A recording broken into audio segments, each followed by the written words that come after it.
Steve Vamos is an author, speaker, and advisor with over 40 years' experience in the global technology and digital media industries as a CEO and board director. He's lived and worked in Australia, New Zealand, USA, and Asia. Steve was the CEO of ASX listed technology company Xero from April 2018 to January 23, where he led a team of more than 4,500 people around the world. Previously, Steve served as Managing Director of Microsoft Australia and New Zealand, CEO of Nine MSN, and Managing Director of Apple Asia Pacific. Through shifts and shocks, lessons from the front line of technology and change is Steve's first book, and that's what we're going to be diving into today. So welcome, Steve. Hi, Julie. Great to be with you. Thank you. I'm so excited to jump into this conversation. So I'm really keen to understand what was the catalyst for writing your book? And are you a natural writer? Look, I like writing. So I definitely think I'm more a Okay. visual person than I am in terms of listening is not as strong for me as writing and reading. I've always valued good writing, good, in terms of the Mm. quality. And I've been known to be a bit of a stickler over the years. So the act of writing is not a difficult one for me. But to answer your question, it's very, very clear that it happened when I was CEO of Nine MSN, which was a joint venture between Microsoft and PBL was in 1998 that I joined that company as CEO. It was a startup. It had money, it had brands, it had ideas about opportunities that might play out in the digital media world. But at the time, there was no online advertising market. In fact, a lot of Mm. the smartest people in the industry thought that digital advertising would never pay and would never work, which turned out to be quite disastrous for them. But in that Mm. experience, two things came together for me that made me really feel almost compelled or like I had a responsibility to write the book. And it was firstly all the right things I'd been taught in my IBM years about managing people, leading people. I started to appreciate that those things were way more important than I thought. And then being the CEO of a company which was new and growing in a domain I knew nothing about. I knew nothing about advertising. I knew nothing about media. I was a technology sales background, had a technology sales background. So every meeting I went to at 9MSN, I knew less than everybody else around me. And as a CEO leading Mm. that way, I ended up building the best team, the best work environment that I ever had before. And I realized one day that what a blessing it was not being a domain expert or what I call a star player, because it forced me to Yeah. realize that leadership is about people. It's about coaching. It's about enabling. It's about caring and helping. And so those things combined just made me feel that, wow, this is really important learnings that I'm getting the benefit of, and I really want to share them. And then the years that followed just reinforced that. Absolutely. And what a perfect message to start on, because I think that's so prevalent, like in industry today. A lot of leaders think they have to be the smartest person in the room. Whereas if you tap into the collective intelligence of those around you, it just makes everyone, you know, shine in that room and makes everyone, as you say, the star performer. Yeah, it's one of those things where we're confusing managing as being an allocation of task, and there's an element of Mm, that. What managing and leading is really about is seeing people achieve to their potential. It's about yeah, asking them what's possible, not telling them what yeah, to do. Now, it's not absolute, right? I mean, I understand that there are times where we're very clear about what we want people to do in their roles. But if you really want to deal with change effectively, where in changing times you cannot possibly know the answer. I don't care who you are. When the pandemic hit, nobody knew. And Yeah. so the only way forward is to connect with other people, care about them, learn from them, and help them. And Mm. that's really why, the book I've written is really at its core, it's about change and how we can be Yeah. better at change. Yes, I love that. I'm going to come back to some questions about leadership in a moment, but I do want to talk about change. And, being in technology, you would have, you need to be on the forefront of change and you would have experienced so much. But I think across all industry, we're experiencing change and disruption constantly. So your book is so perfect. But what is the mindset you think people really need to handle change and for leaders especially to build a mindset that fosters resilience and is pretty much change ready because it is inevitable. Yeah, this is a great place to really spend time because one of the Mhm. observations I've made in my journey through all these shifts in technology, seeing companies succeed and then fail, some of them succeed again a second time around, I honestly believe that your mindset determines your fate in many, many Yeah. ways. It's, I look at Apple through the time I was there with three different CEOs, and those three CEOs had very different mindsets that had a profound influence over the company.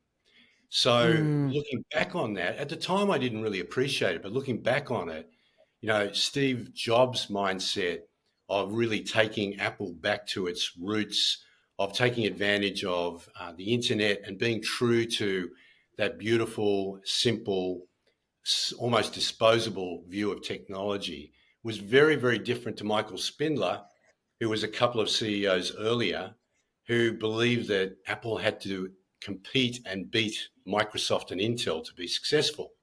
And he made Mm. Apple look more like those companies in order to do that, which was not a good strategy. So the interesting thing is mindsets really do shape your reality and they shape your future. So then to your point about, well, what's the right mindset for change? Well, the important thing about that question is there isn't one right mindset for everything. The mindset Mm. for Yeah. things you don't want to change, like it could be accounting and financial reporting, it could be safety practices, the mindset there is one that is about being controlled. It is about not making mistakes and knowing what you're doing. The challenge, and by the way, that is very close to what I call our human default way of thinking. What I mean by that is I'm naturally, in the face of change, going to start by having some fear about it till I understand what Yeah. it means to me.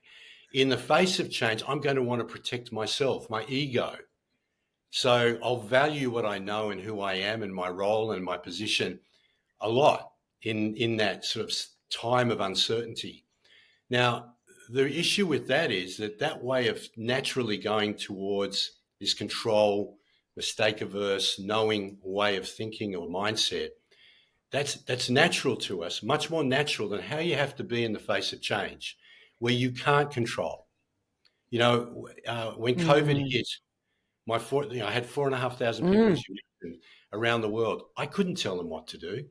All I could say was do your best and then make sure I connected Yeah. with them, listened to what they were experiencing, helped them, cared about them. And that was the only way through. In terms of mistakes, in changing times, mistakes are inevitable. They're part of the learning process. I always say to people, remember this, there is nothing you're good at today that you didn't get good at by making mistake after mistake after mistake till you got good at it. There's nothing. Just think about it.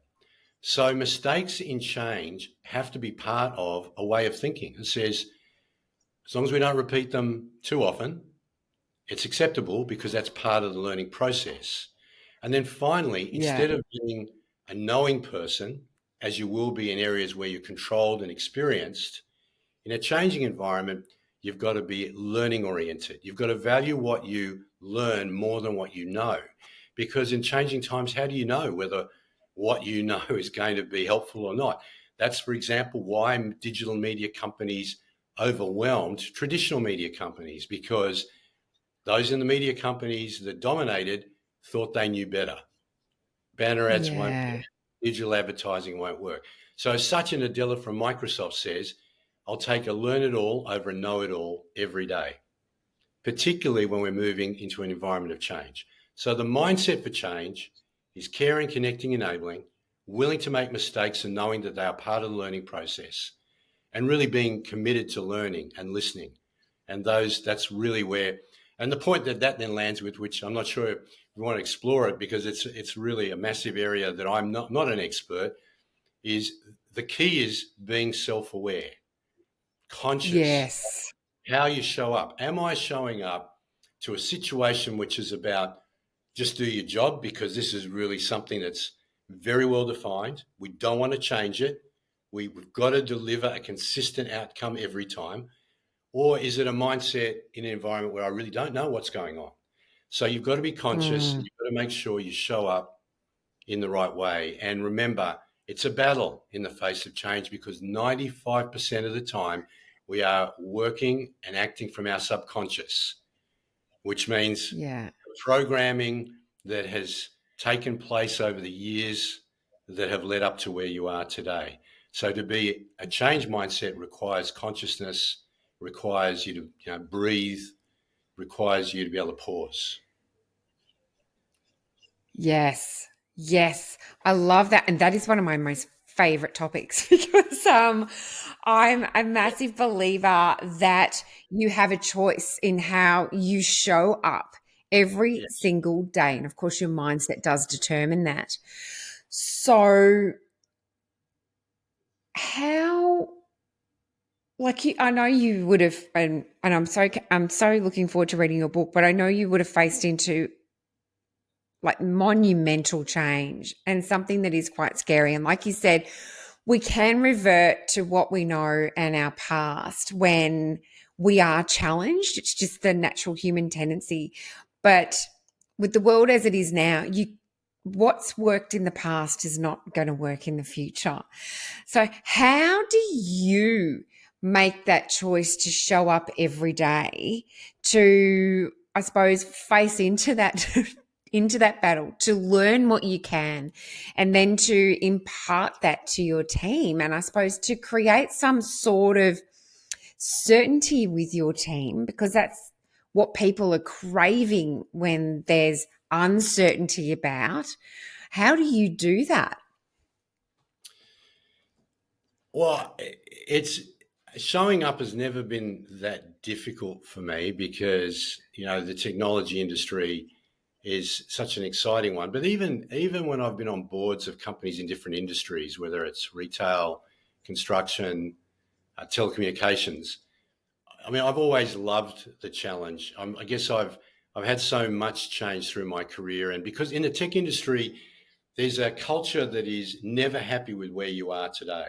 There's never a Mm, sense of complacency that because and as a CEO of a tech company, I always say it's quite frustrating and challenging because you're living in the company as it is today rather than the company that you want it to be. Even today, the company you want it to be today is not what it is because you've got the knowledge of how things need to change, but it takes time to get there. So I think the critical thing is it comes down to your state of mind. Are you personally up for the challenge because it is challenging, and that's a very individual thing. But then it's about how you inspire others. And that comes down yeah. to some really fundamental things that I think are key to executing change. And I like to think that what I've been able to do is to distill it down to really common sense things, a few that really matter. Yeah. Because probably better than I, this domain is full of different things you can be thinking about. So the first is, are we Mm-hmm. clear? Are we clear about Mm, why we're doing what we're doing? Because that is worthy of discussion. And it's important, particularly in changing times, the purpose is clear and it's considered. By the way, it's never absolutely clear because yeah. you've got to appreciate that the journey will shape things too. But getting clear about your purpose is important, then clear about your priorities. Because being clear about your priorities is really important to your people, the people around you that are on the change journey with you. So once you've Mm. got that and you're working that, the second is to drive alignment, which is often what people forget to do. You'll hear Mm. senior executives make big statements that customer satisfaction is really important, or something else is, and we're gonna do something in this particular area. And then people who are working in the organization hear that, they go, okay, so what exactly does that mean to me? And I really believe that to execute Yes. change, the change agenda, you have to break down the change into actions and allocate them level by level through an organization. If it's a small organization, it's really easier because then, the leader of the team can just, allocate tasks according to that. But even there, you might avoid some of the things that come with getting aligned, which are trade offs and resource conflicts. So you have to confront those how the priorities you have to change things impact on the work that is being done today just to keep things going, because that's not Mm. straightforward at times. That's where change can fail. Is the intention is there, the priorities are there, but you don't align people's jobs, where you spend money, the technology, you don't align them with that. And then the third element, and the final Mm. one, is you've got to review how you're going. And so it's a cycle. Yes. It's a continuous cycle of, are we clear? Well, this is as best as we can be right now. Are we aligned? Let's make sure we've allocated our resources to those priorities. How are we going? Do we need to Yep. change? Do we need to reshape our priorities, or do we need to reshape our purpose? And then do we need to realign? And it's a constant thing. And at the middle of it is one thing that is really challenging, and that is having difficult conversations. Mm. It's really important to have because prioritization is saying no, not yes. Yep. Alignment, alignment can be taking things from one person on your team and giving them to somebody else. That can be tough too. So facing into Mm. difficult conversations is, in a sense, the center of how this process of getting people engaged and going on the change journey takes place. Yeah.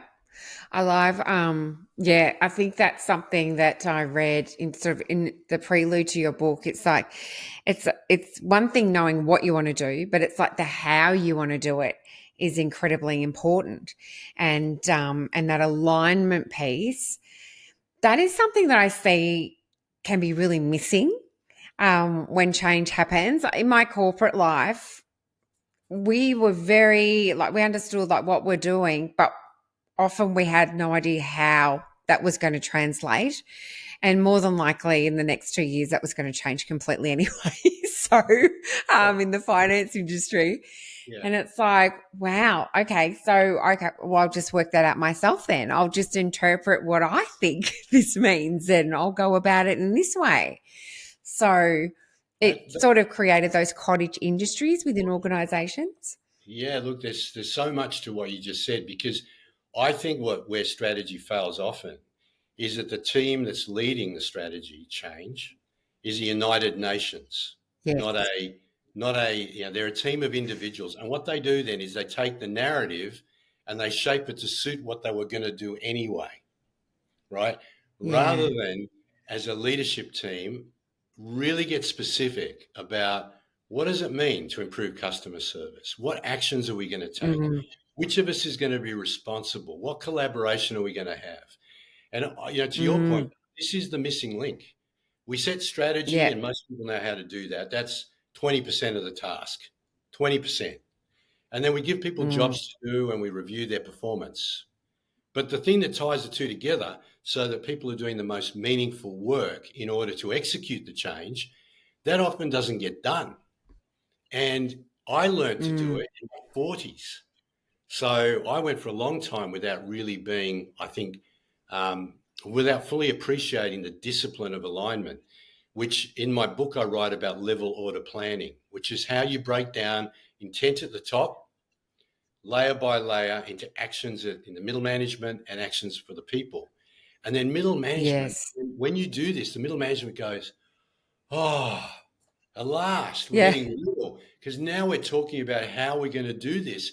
And guess what? When I say I don't have the resources to do it, someone above me is listening. And someone above Yeah. me is saying, you know what?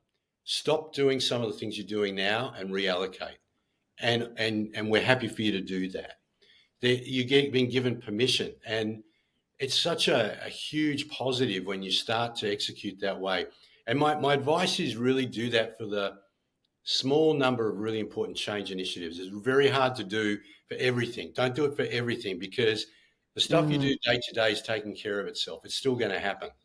It's really the things that are going to be different that are the ones you've got to really apply more discipline to. Yes. Yep. I love that. Now, you mentioned the word reflection before, and that's something that I think is incredibly important all the time, like for self awareness, particularly as a leader, to create the time to reflect on how things are progressing. What do you need to change? Where do we need to adapt?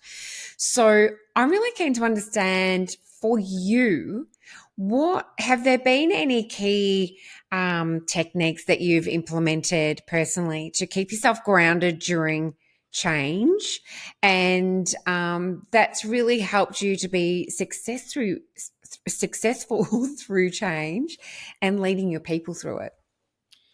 Look, there's definitely, I'm more self aware now than I've ever been in my life. That's part of Mm, probably, wisdom, if you want to call it wisdom, whatever it is, it's knowing yourself. I know myself better now than I mean, I didn't even think to try to get to know myself when I was a youngster. It was more no, just, yeah. just did.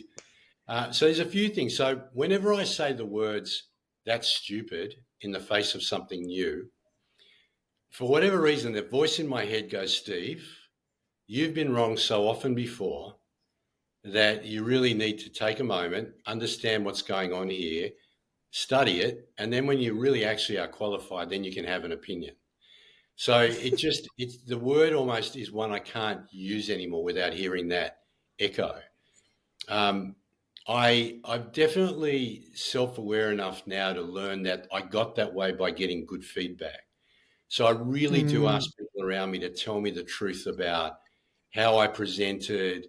One of the things I say is because I know that people have trouble giving you honest feedback if it's not positive. I say, tell me, tell me something that you really don't think I want to hear,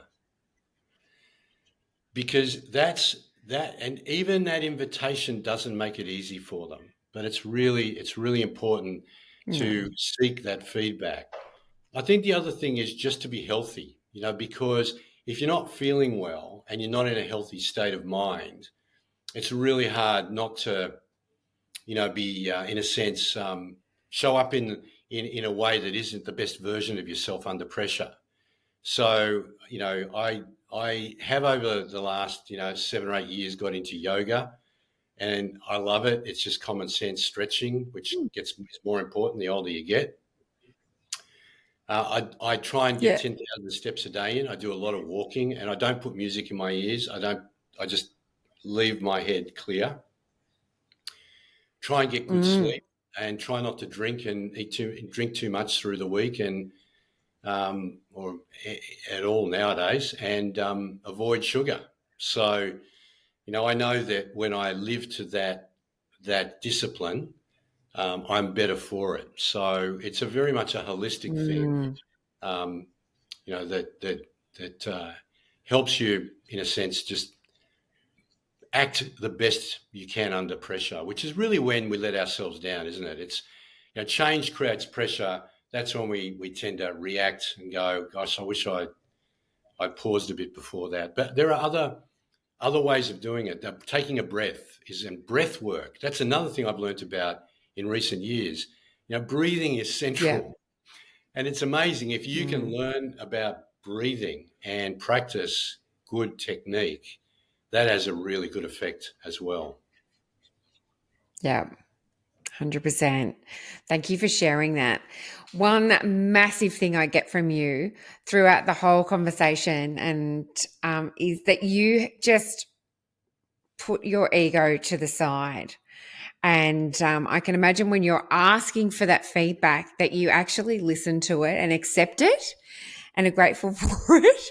Whereas oftentimes, when a lot of people ask for that feedback, they might, yeah, okay, might want to hear it, but then they'll go and justify it. It's like, oh, they'll get angry or they'll get defensive and hold it against the person. So I think building that trust is really important as well. Actually, David Thodey said to me, and it was one of his bits of feedback on the book when he read it in its early stages. He said, actually, you have to invite people by offering your own critique. So if you Yeah. think you could have done something better, start offering. So I'll say, well, I think I might have spoken too long. What do you think? I think I might have Mm, not articulated that part of my speech as well as others. What do you think? So yeah. that's how far Okay. you have to go because people are Mm, they're afraid. This is exactly what I'm talking about in terms of absolutely. the human side of change. Yeah, that's right. And it's not necessarily you, it's past experience. So, and they're, fearful of retribution or whatever that might be. Yeah, So, that's, yeah, very much so. But I love the fact that you take care of yourself and that enables you to show up as your best self day by day. So, we all have days where we don't feel that great. But I think when we take those steps to look after ourselves, it's so important before people hit burnout is one of the key things that I want to get through to people. Said you don't have to hit burnout or receive a severe diagnosis to do these things. You do it before you take the proactive approach, which I think is really important. So, yeah.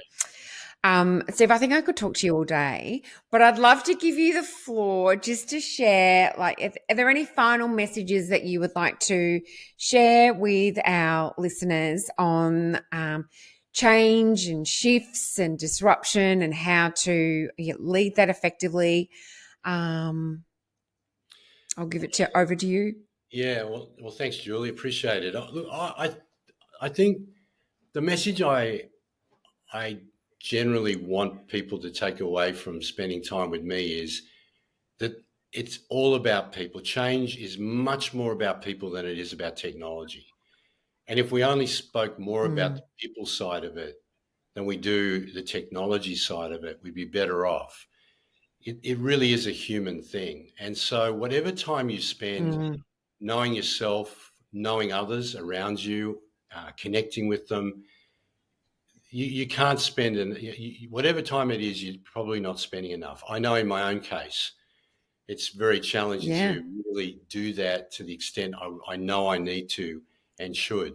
So really Mm, prioritize that. And I really believe that if you do that and you do that around the structure of clarity, alignment, how's it going, and then adapting and really using the ability to have those difficult conversations at the core of the process is really, really powerful because words are all we have.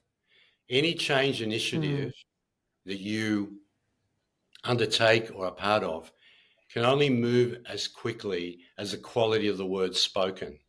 So, having the mm. difficult conversation is really important and doing that in a way where the context is clear because you've asked a lot of Yeah. questions. You've got to ask a lot of questions before you launch into a difficult conversation with someone about priorities or performance or many other things, actually. But make sure the context is clear. The second is you've got to genuinely care about people. There's a great saying Mm, if you want people to think you care, you have to care.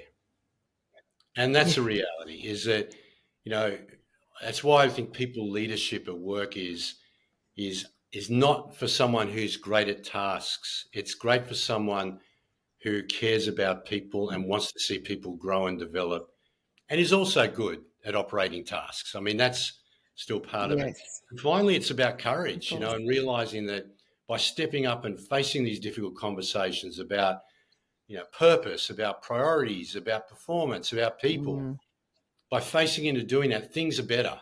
And so you become more courageous, even though those difficult conversations will never become easy. And I don't think they should be. I yeah. think they should always be moments of, challenge because of the nature of what you're doing, but they can become easier. And that's what I recommend. Yes. Awesome tips. Thank you. And I'll be sharing the link as for how people can get in how I'll start that again. I'll be sharing the link for how people can purchase your book and to connect with you. And if it's not out when you're listening to this, it will be out next week. So it'll make the perfect Christmas present for leaders. So Steve, thank you so much for being part of Leading You and for being so generous in the information that you've shared with us today. Hey, Julie, thanks for having me. And by the way, well done to you. Keep doing what you're doing because, everything that you are doing, and I've been fortunate to have a look at some of the other podcasts and the uh, other contributions you've made are super important because, we are living in a fast changing world. It's not going to slow down. It's going to be more unpredictable all the time. And the things that you're sharing with people are going to really help them. So well done to you. Thank you, Steve. Appreciate it.